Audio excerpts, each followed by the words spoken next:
ජීවිතේ හැමෝටම ප්‍රශ්න තියෙනවා. හැබැයි මිනිස්සු ඇත්තටම ප්‍රශ්නේ මොකක්ද කියලා දන්නේවත් නැතුව තමයි උත්තර හොයන්න වෙහෙසෙන්නේ. මුලින්ම අපි බලමු ප්‍රශ්නේ මොකක්ද කියලා.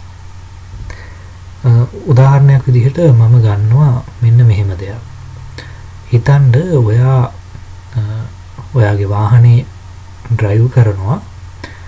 මෙහෙම ඩ්‍රයිව් කරගෙන යනකොට වාහනේ ඉස්සරහින් කවුරු හරි මිනිස්සෙක් පාර මාරු වෙනවා. ඔයා මේක දකින්න නැතුව එක පාරට මෙතෙන්ට ගිහිල්ලා හදිස්සියෙම බ්‍රේක් එකක් ගහනවා. පස්සේ මේ මිනිස්සයා ඔයාටත් එක්ක බැනගෙන යනවා. කොහොම හරි මේ මිනිස්සයා බේරිලා මොකක් හරි වෙලා කොහොම හරි එතන සෑහෙන අපි කියමු හීටඩ් සිටුේෂන් එකක් කියලා. ඊට පස්සේ දැන් මේ සිදුවීම මෙහෙම වුණා. ඊට පස්සේ හිතන්න ඔයා මේ වාහනේන් ඔයාගේ ගෙදර යනවා. එහෙම නැත්නම් ඔයාගේ ඔෆිස් එකට යනවා. මොකක් හරි තැනකට යනවා. පස්සේ ඔයාට වෙන්නේ ඔයාගේ වැඩේ ඇත්තටම කරන්න බැරි වෙනවා. ඔයා ගිය තැනට ගියාට පස්සේ ඔයාට මේ වැඩේ කරගන්න බැරි වෙනවා.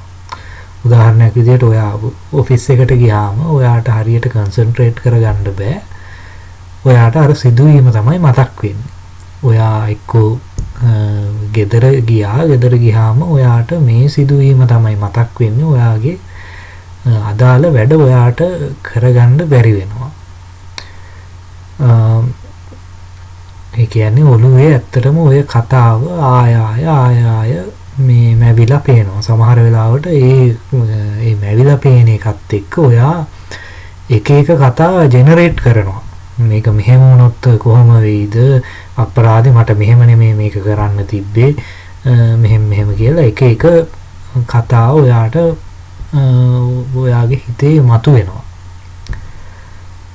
ඔයා හොඳට හිතලා කියන්න ඇත්තටම ප්‍රශ්නේ තිබුණේ අර මේ සිදුවීමේද ගැන පළවෙනියෙන්ම වුණ සිදුවීමේද? ඒ කියන්නේ ඔයා බ්‍රේක් මේ වාහනේ ගිහිල්ලා බ්‍රේක් එක ගැහුවා.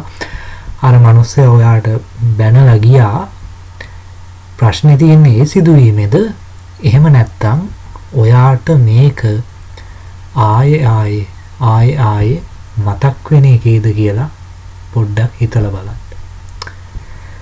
මගේ මතය නම් ඇත්තටම ප්‍රශ්නේ වෙන්නේ අර පළවෙනි සිදුවීම නෙමෙයි. මොකද සිදුවීම් කියන එක නවත්තන්න බෑ.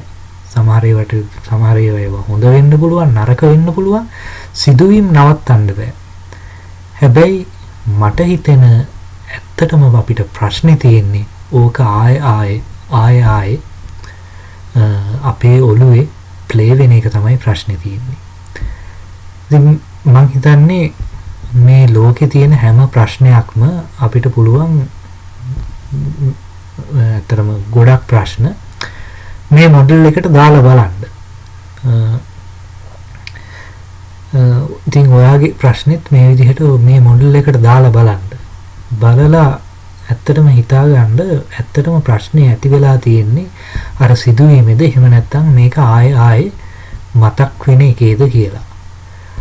අපි බලමු පස්සේ වීඩියෝ වල මේකට ඇත්තටම හේතුව මොකද්ද? අපිට මේකට මොකද්ද කරන්න පුළුවන් කියලා.